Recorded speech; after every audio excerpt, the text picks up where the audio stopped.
কোলগলান জোহার সকলকে। বর্তমান পরিস্থিতিতে পশ্চিমবঙ্গের সমস্ত কলেজ এবং ইউনিভার্সিটিতে এসটিদের সংরক্ষিত আসনে অএসটিদের অনুপ্রবেশ রুখতে আগামী 30শে আগস্ট 2024 এই রাজ্যের সমস্ত কলেজে এবং ইউনিভার্সিটির উপাচার্যের নিকট গণ ডেপুটেশন দেওয়ার কর্মসূচি নেওয়া হয়েছে।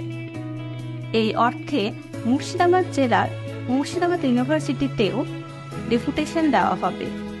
তাই আমি আশেকা মুর্শিদাবাদ জেলা শাখার সদস্য কুমুলিনী হেমব্রম, পশ্চিমবঙ্গ আদিবাসী কল্যাণ সমিতির জেলা যুব শাখার পরিচালনার পক্ষ হয়ে সকল আদিবাসী ছাত্রছাত্রী এবং সাধারণ নাগরিকদের কাছে অনুরোধ জানাচ্ছি, এই কর্মসূচি বাস্তবায়নে উক্ত দিনে অবশ্যই উপস্থিত থাকা।